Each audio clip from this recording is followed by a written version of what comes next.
ഈ സീസണിൽ wild card ആയിട്ട് വന്നതിന് ശേഷം ഇത്രയും ദിവസങ്ങളുടെ പ്ലാനിങ്ങിന് ശേഷം എന്ന് എടുത്തു പറയണം, ഗെയിമിലേക്ക് ഇറങ്ങി കളിച്ചിരിക്കുകയാണ് സായി ആദ്യമായിട്ട്.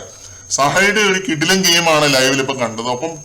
ഒപ്പം ടണൽ ടീമിലുള്ളവരെ എടുത്ത് പറയണം. സാബു എന്ത് പ്രതീക്ഷിച്ചോ അതിന്റെ സ്ട്രെയിറ്റ് ഓപ്പോസിറ്റ് ആണ് നടന്നത്. ഈ 20 പോയിന്റുകൾ തിരിച്ചു വയ്ക്കുന്ന സമയത്ത് സാബു ഒരു സ്റ്റേറ്റ്മെന്റ് അടിച്ചിരുന്നു. അതാണ് സാബുവിന് നേരെ ബാക്ക് ഫയർ ആയത്. അവർ ഈ പോയിന്റ് തിരിച്ചു തരാൻ തയ്യാറായില്ലെങ്കിൽ കട്ടെടുത്ത പോലെ ഞാൻ കരുതുന്നു, അത് പോട്ടെ എന്ന് വെക്കാം എന്നുള്ള രീതിയിൽ സാബു പറഞ്ഞിരുന്നു. അത് ഋഷിയോടാണ് സാബു പറഞ്ഞത്. അത് ടണൽ ടീം ഒളിഞ്ഞു നിന്ന് കേൾക്കുക മറ്റേ ചെയ്തു. പിന്നീട് ടണൽ ടീം ഈ ഒരു പ്രശ്നത്തെ കുറിച്ച് പവറുമായിട്ട് ചർച്ച ചെയ്തുകൊണ്ടിരുന്നപ്പോൾ സായി എല്ലാരെയും റെപ്രസെന്റ് ചെയ്ത് സംസാരിക്കുന്നുണ്ട്. ഗസ്റ്റും HR ഒക്കെ ഞങ്ങളെ കള്ളന്മാരാക്കി ചിത്രീകരിച്ചു. ഞങ്ങൾ ചെയ്ത ജോലിക്കാണ് ഞങ്ങൾക്ക് ടിപ്പ് തന്നത്, അത് തിരിച്ചു കൊടുക്കണോ വേണ്ടയോ എന്ന് ഞങ്ങൾക്ക് തീരുമാനിക്കാം. കള്ളന്മാരെന്ന് മുദ്ര കൂട്ടിയിട്ട് ഞങ്ങൾക്ക് ഈ ജോലി ചെയ്യാൻ താല്പര്യമില്ല. ഈ ജോലി ഞങ്ങൾ രാജിവെക്കുന്നു, കാരണം ഞങ്ങൾ മാനവും അഭിമാനവും ഒക്കെ ഉള്ളവരാണെന്നുള്ള രീതിയിൽ സായി ഒരു നീണ്ട പ്രസംഗം വെച്ചങ്ങ് കാച്ചുന്നു. 20 പോയിന്റ് തിരിച്ചു കൊടുത്തില്ലെങ്കിൽ 2 പേരെ ഹോട്ടലിൽ നിന്ന് ടെർമിനേറ്റ് ആക്കുമെന്നതായിരുന്നു പവർ ടീമിന്റെ തീരുമാനം. പക്ഷെ അതിനെ കൗണ്ടർ ചെയ്തുള്ള ഈ ടണൽ ടീമിന്റെ ഈ ഒരു ഗെയിം കിടുവായിരുന്നു. സായിയുടെ പ്ലാൻ ആണെന്ന് തോന്നുന്നു. ഒറ്റ നോട്ടത്തിലെ പ്രേക്ഷകർക്ക് ഒരു സിമ്പതി ഒക്കെ തോന്നുകയും ചെയ്യും. പാവങ്ങളെ പുറത്താക്കിയല്ലോ എന്ന് ഓട്ടോമാറ്റിക്കലി ചിന്തിക്കും. അത് ആ ഒരു തോട്ട് വരാൻ വേണ്ടിയാണ് സായി ഇങ്ങനെ ഒരു കളി കളിച്ചത്.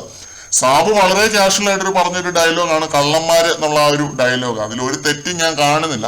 പിന്നെ ഇത് വെച്ചിട്ട് ടണൽ ഒരു ഗെയിം കളിക്കുന്നു എന്നുള്ളൊരു കാര്യമേ ഉള്ളൂ. ഈ ഒരു ചർച്ച കഴിഞ്ഞിട്ട് ബിഗ് ബോസ് ഇവരെ കൺഫെഷൻ റൂമിലേക്ക് വിളിപ്പിക്കുന്നുണ്ട്. നിങ്ങളുടെ തീരുമാനം അന്തിമമാണെങ്കിൽ ഈ ടാസ്കിൽ നിങ്ങൾ അയോഗ്യരാക്കപ്പെടും, കോയിനുകൾ കൊണ്ട് ഒരു പ്രയോജനവും ഉണ്ടാവില്ല എന്നൊക്കെ ബിഗ് ബോസ് വീണ്ടും എടുത്ത് ചോദിക്കുന്നുണ്ട്. നിങ്ങൾ ഈ തീരുമാനത്തിൽ ഉറച്ചു നിൽക്കുന്നുണ്ടോ എന്നൊക്കെ ചോദിക്കുന്നുണ്ട്. അപ്പൊ വീണ്ടും ഇവർ മറ്റേ സെൽഫ് റെസ്പെക്ടിന്റെ ഡയലോഗ് കാണിക്കുന്നു.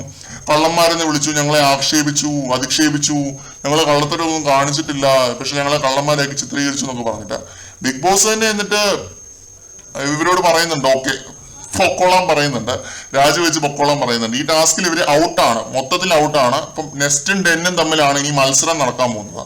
ബിഗ് ബോസ് തന്നെ സാബുവിനോട് പറഞ്ഞതാണ് കൊടുത്ത ടിപ്പ് തിരിച്ചു മേടിക്കാൻ പറ്റും എന്നുള്ളൊരു കാര്യം. അത് ഞാൻ കേട്ടതാണ്. അത് തിരിച്ചു കൊടുക്കാതിരുന്നത് ഒരു വലിയ മര്യാദകേടാണ് എന്ന് ആദ്യം തന്നെ പറയാം.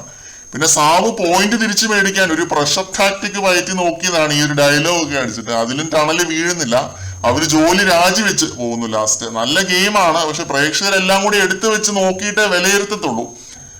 20 പോയിന്റ് തിരിച്ചു കൊടുക്കാതിരുന്നത് ഒരു വലിയ മര്യാദകേടാണെന്ന് തന്നെയാണ് എനിക്ക് തോന്നുന്നത്. പക്ഷെ ഇവര് രാജിവെച്ച ആ ഒരു പരിപാടി അതെനിക്ക് ഇഷ്ടപ്പെട്ടു. അവർ ഓട്ടോമാറ്റിക്കലി ബിഗ് ബോസ് ഡിസ്ക്വാളിഫൈ ചെയ്യേണ്ടതാണ്. പക്ഷെ അത് ചെയ്യാതെ ഇവർ തന്നെത്താനെ രാജിവെച്ചത് വളരെ നല്ല കാര്യം. കൂടുതൽ ലൈവ് അപ്ഡേറ്റുകളുമായിട്ട് വീണ്ടും കാണാം.